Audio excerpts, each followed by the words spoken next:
जय हिंद दोस्तों, नमस्कार। हम अभी 2 दिन बिजी क्या हो गए। ये देश दुनिया में इतना सारा चीज हो गया यार, आपने मुझे बताया नहीं।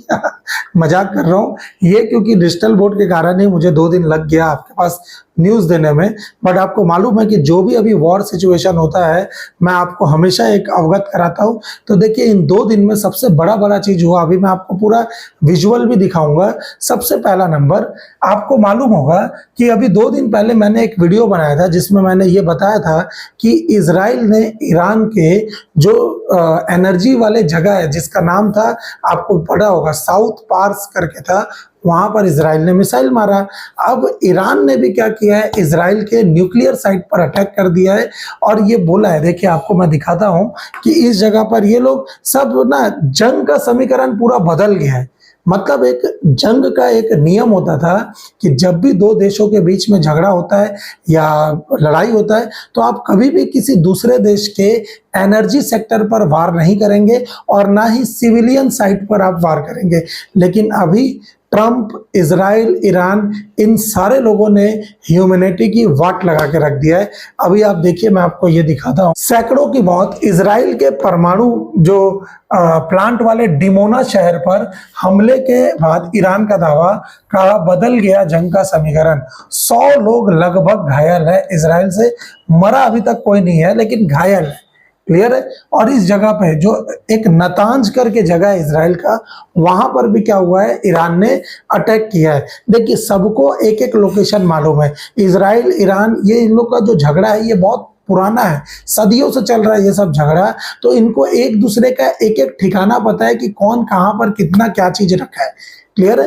तो इस जगह पर क्या हो रहा है, अब ईरान ने भी बोला है कि भाई अब जंग का समीकरण देखिए अब तेजी से बदल रहा है कि अब इसमें कोई सिविलियन कैजुअलिटी का ये लोग सोच भी नहीं रहे हैं। ईरान में तो हजारों का मौत हो गया है।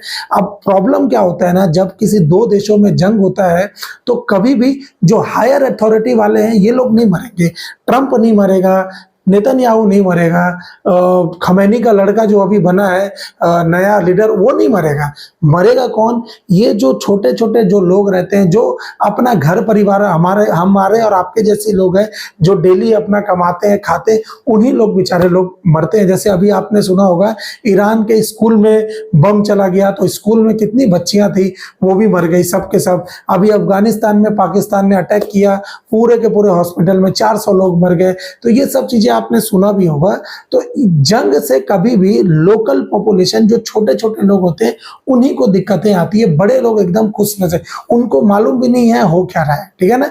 तो इस बीच क्या हुआ कि जो डोनाल्ड ट्रंप है ना, उन्होंने इजराइल के साथ मिलकर क्या किया, ईरान को बोला है कि भाई अगर आपने, मैं आपको 48 घंटे दे रहा हूं, अगर आप स्ट्रेट ऑफ हॉर्मुज को ओपन नहीं करेंगे तो आपको बहुत बड़ी कीमत चुकानी पड़ेगी।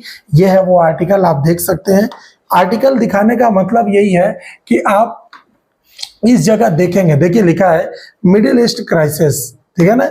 इस जगह पे आप देखेंगे, आपको मिलेगा यहाँ, ये जो है middle east crisis, like Iran will completely close strait of Hormuz if Trump act on infrastructure threat, says IRG. पहले ट्रंप ने वो दिया कि 48 घंटे का मैं समय दे रहा हूं, अगर आपने नहीं खोला स्ट्रेट ऑफ हॉर्मुज तो मैं आपको बम गिरा दूंगा, अभी आप टोटली डिस्ट्रक्शन होगा। तो ईरानी, ये आईआरजी का फुल फॉर्म होता है ईरानियन रिवोल्यूशनरी गार्ड। ठीक है ना। ये बोल रही है कि अगर तुम हमारे ऊपर ऐसे ही अटैक करते रहोगे ना, तो स्ट्रेट ऑफ हॉर्मुज हम परमानेंट बंद कर देंगे। अब परमानेंट बंद होगा तो यूएस का ही चिंता इसमें बढ़ेगा। तो ये एक टैक्टिक होता है बेटा, किसी दूसरे देश को फंसाने का एक टैक्टिक होता है जो युद्ध में लगभग लोग करते हैं। ठीक। अभी बदले में ईरान ने भी क्या किया है, डियोगे गार्सिया, जिसको जो इंडियन ओशन में एक जगह है, यूएस और यूके का बेस है, ईरान से करीब 4000 किलोमीटर ये दूर है, इस पे बैलिस्टिक मिसाइल से अटैक किया है। हालांकि ईरान ने इसको रिजेक्ट किया है कि हमने ये नहीं किया है, लेकिन पहले भी ईरान ने बोला था कि हमने अभी बहुत सारे मिसाइल और यूज ही नहीं किए। मैं आपको मैप में दिखाता हूं कि डियोगो गार्सिया है कहां पर। ये आपको दिख रहा है, ये हमारा प्यारा भारत, ये है ईरान, ये इंडियन ओशन में यहाँ पर डियोगो गार्सिया है। यहाँ यूएस और यूके का मिलिट्री बेस है। इस जगह पे करीब यहाँ से इसका रेंज जो है 4000 किलोमीटर दूर है। हालांकि 2 मिसाइल ईरान ने मारा था, दोनों नहीं गिरा, एक को इंटरसेप्ट कर लिया गया है, लेकिन एक मिसाइल इसके आसपास ही गिरा है। तो 4000 किलोमीटर ईरान मार दे रहा है, मतलब है उसमें दम, ठीक है ना। तो ये चीजें बहुत चिंता का बात है। और जो तीसरा नंबर है, जो सबसे इंपॉर्टेंट है, जो कोई बात उस चीजों का नहीं करता, बट मैं बता रहा हूं, नंबर थर्ड है, जो सबसे ज्यादा अभी जो देश सबसे ज्यादा ऐश कर रहा है ना, वो है रशिया। आप बोलेंगे सर रशिया तो हमारा दोस्त है, हमारा तो सब चीजें, देखिए ये बात सही है कि in geopolitics no permanent friend and no permanent enemy. कोई भी हमारा परमानेंट दोस्त नहीं है, कोई भी हमारा परमानेंट दुश्मन नहीं है। सिर्फ और सिर्फ क्या मैटर करता है, तो परमानेंट इंटरेस्ट मैटर करता है। आपको मालूम होगा कि रशिया हमको बहुत सारा तेल देता था, तो अब रशिया ने भी क्या किया है, जो डिस्काउंट है वो पहले हमको फुली डिस्काउंट में देता था। अब आपको मालूम है जो तेल के दाम है ना, $115 पर बैरल पहुंच चुका है।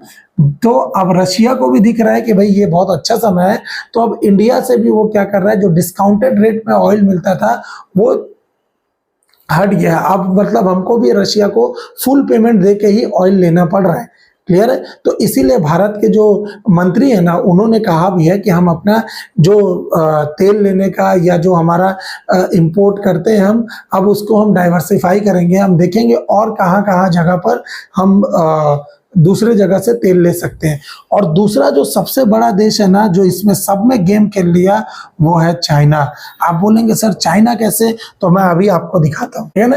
ये बहुत अच्छा आर्टिकल है, सभी को पढ़ना चाहिए। सब क्या लिखा है देखिए, China has been preparing for a global energy crisis for years, it is paying off now. इसका मतलब क्या है कि चाइना को मालूम था कि ये एनर्जी क्राइसिस कभी भी आ सकता है।